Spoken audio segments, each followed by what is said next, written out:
ఈ విజయం నాకు అంత సులభంగా సిద్ధించలేదు. దీనికోసం నేను ఎన్నో అవమానాల్ని భరించాను, కష్టాల్ని ఎదుర్కొన్నాను. ప్రాణత్యాగం చేయడానికి సిద్ధపడి నా మెడ నరుక్కున్నాను. అప్పుడు జింగ్రోబా అఘోరీ బాబా నాకు శక్తుల్ని ప్రసాదించారు. వాళ్ళు నాకు కఠినమైన పరీక్షలు పెట్టారు. నా శరీరం మొత్తం బగబగా మండింది. నేను అనుకున్నది సాధించేంత వరకు వెనక్కి తగ్గలేదు. నేను నాకు కావాల్సిన వరం పొందాను, అద్భుతమైన సిద్ధులు పొందాను. ఇప్పుడు నేను సర్వశక్తివంతుణ్ణి సకు మీద పగ తీర్చుకుంటాను.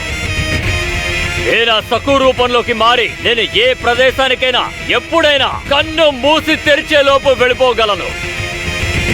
ఇక్కడ విధ్వంసాలు చేస్తున్నది నేను, కానీ నేరారోపణ జరుగుతున్నది సకు మీద.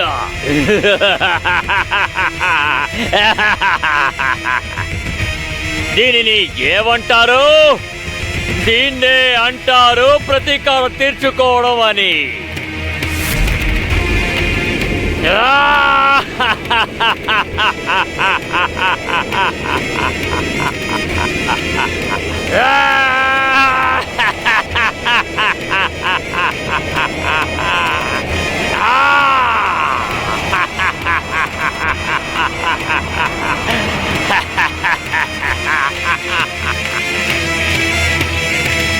చూడు భైరవా, మనం ఇప్పుడు ఒక ముఖ్యమైన పని చేయాలి.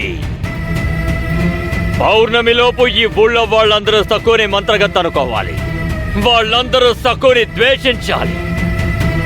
తనని కర్రలతో కొట్టి కొట్టి ఈ ఊళ్ళోంచి వెళ్ళగొట్టాలి. అప్పుడు నాగోజీ శాంతిస్తాడు. చాలా సంతోషం భైరవా. ఇప్పటి వరకు ఈ నాగోజీ వేసిన ఎన్నో ప్రణాళికలు విఫలమయ్యాయి. కానీ ఇప్పుడు దమ్ముంటే ఈ నాగోజీని ఆపమని చూద్దాం. గతంలో సకు నన్ను అన్ని విషయాల్లోనూ ఓడించింది. ఇక ఈ లోకంలో నన్ను ఏ శక్తి ఓడించలేదు. ఆ సకు మీద మాంత్రికురాలనే ముద్ర పడుతుంది. ఈ నాగోజీ పగ దాని వినాశనంతో పూర్తవుతుంది. జై జింగ్రోబా! జై జింగ్రోబా! ఈ సకు జీవితం వీధి పాలవ్వడం ఖాయం.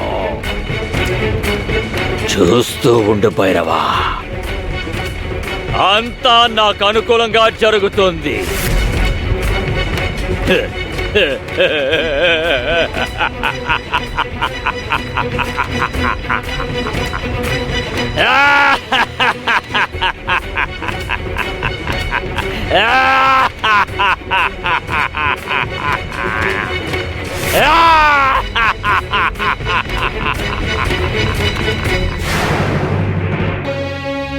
నా బుజ్జి చనిపోయింది.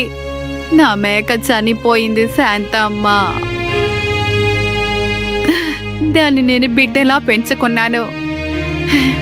ఇప్పుడు అది లేకుండా నేను ఎలా బ్రతకాలి? గంగి, పొద్దున లేవగానే అడవికి వెళ్ళిపోయాను. నీకో విషయం చెప్పాలనుకున్నాను, చెప్పలేదు. నిన్న అర్ధరాత్రి మంచినీళ్ల కోసం లేచాను. నీళ్లు తాగుతూ కిటికీలోంచి చూస్తే సఖు నీ బుజ్జి దగ్గర నిలబడింది. దాన్ని ముద్దు చేస్తోంది. నేను ఎన్నిసార్లు పిలిచినా తను తిరిగి చూడలేదు.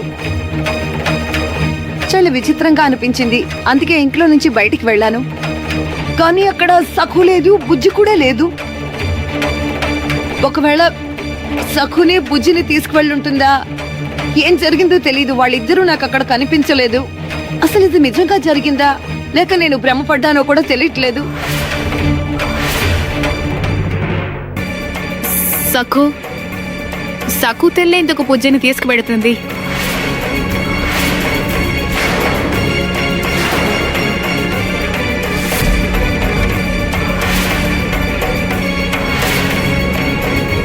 ఒసే అబద్ధాల కోరు, బయటికి వెళితే నీకు ఒళ్ళుపై తెలీదా? మాకు చెప్పిందేంటి? అక్కడికి వెళ్ళి నువ్వు చేసిందేమిటి? స్పృహలోకి రా. ఆ మేకను నువ్వే చంపావు. నువ్వు ఎందుకంటే నువ్వు మంత్రగతివి.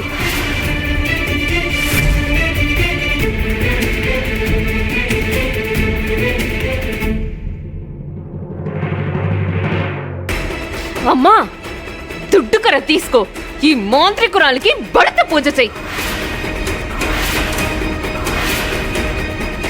4 తొగిలించావంటే ఇది దారిలోకి వస్తుంది. మోరు మాట్లాడకుండా ఒప్పుకుంటుంది. ఏంటి మీరు ఎప్పుడు చూసినా సక్కు వదిని మంత్రగత్తె అంటున్నారు? దీనివల్ల బయట వాళ్ళు అనుకోవడమే కాదు, సక్కు వదిన కూడా తను మంత్రగత్తెని అనుకుంటుంది. విను, ఈ కర్రతో నీ తల పగల కొడతాను.